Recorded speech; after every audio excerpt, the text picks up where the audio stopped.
क्या आप अपने सपनों का घर तलाश रहे हैं? श्री बालाजी टावर बैंसला बिल्डकॉन द्वारा प्रस्तुत एक प्रीमियम, गवर्नमेंट अप्रूव्ड और रेरा रजिस्टर्ड रेसिडेंशियल प्रोजेक्ट, जहां शानदार लोकेशन, बेहतरीन सुविधाएं और हर दिन प्रकृति का खूबसूरत नज़ारा आपका इंतजार करता है। नेरल रेलवे स्टेशन से सिर्फ 5 मिनट की वॉकिंग दूरी पर। हर सुबह अपनी बालकनी से देखें खूबसूरत माथेरान का मनमोहक व्यू और खुली हवा का आनंद लें।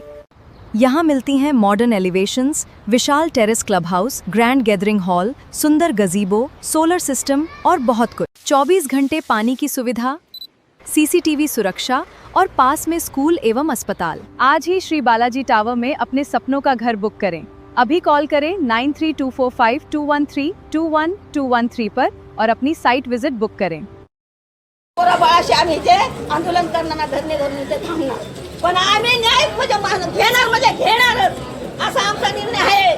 त्यांनी तुम्हाला ठामपणे सांगते, आम्हाला हे फसवले जातात, पण येतात, काय पण सांगतात। आमची गोळी माणसं आता सांगितलं त्या भाऊंनी की सही करायची नाही, कागदावरती कोण आलं तर कोण सांगल तुम्हाला एवढे पैसे देतो तेवढे पैसे, लाचार कोणाला व्हायचं नाही।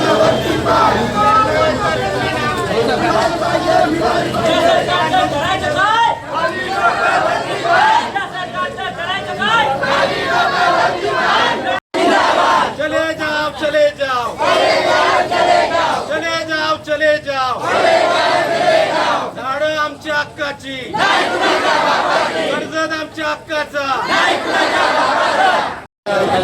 जमिनी ह्या टॉरेंटमध्ये गेलेल्या आहेत, त्या गेल्यात तर आमचा आदिवासी जगणार कसा? हे 96 एकर ही पंचवनला दिलेली आणि यावरून त्या आदिवासींचा विकास व्हावा, लाख रुपये त्या लोकांना दिलेले होते। कारण फळझाडं, फुलझाडं लावून ती जागा तुम्ही सांभाळायची, म्हणून त्या वाडीचं लाखाचे वाडी असे नाव पडलेले आहे आणि ती अजून जिवंत आहे आणि ही नंतर पण जिवंत राहणार आहे।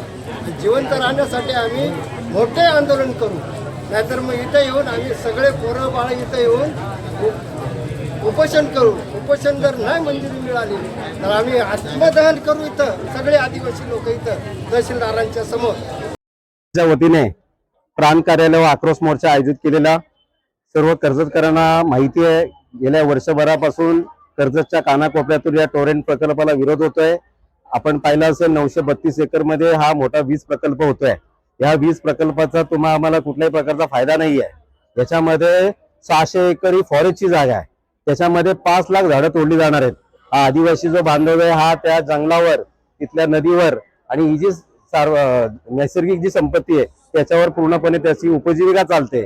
आज त्याची हक्काची जी जागा आहे, जी ब्रिटिशांच्या जमान्यापासून लाखाची वाडी जी 96 एकर जागा होती, ती जागा सुद्धा टोरेंनी हडप केलेली आहे। आम्ही हडप केली असं म्हणतोय।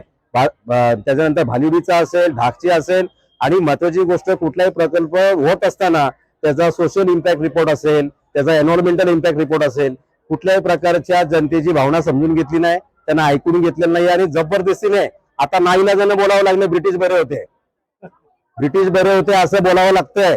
कारण त्यांच्या ह्याच्यामध्ये तरी कायदे आणि काहीतरी व्यवस्था होती, परंतु नाईलाजाने आता ही जबरदस्ती चाललेली आहे, ही हुकुमशाही चाललेली आहे। आणि म्हणून या हुकुमशाही विरुद्ध तुम्ही पाहिलं असेल, आज असल्या मोठ्या पावसामध्ये सुद्धा मोठ्या संख्येने आदिवासी बांधव इथे उपस्थित राहिलेले आहेत। आताच नुकताच जागतिक आदिवासी दिन साजरा केलाय, असं असताना इथला आदिवासी आज उद्ध्वस्त होतोय। या आदिवासीने जायचं कुठे?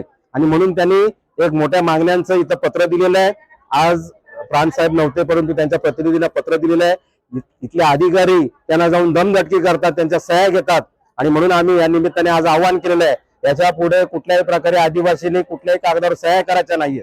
तुम्ही तुमचा मित्र कोण, हितशत्रू कोण, तुमचा गोडबोल्या कोण, तुमचे दलाल कोण आणि एजंट कोण, याची तुम्ही आता पारख केली पाहिजे।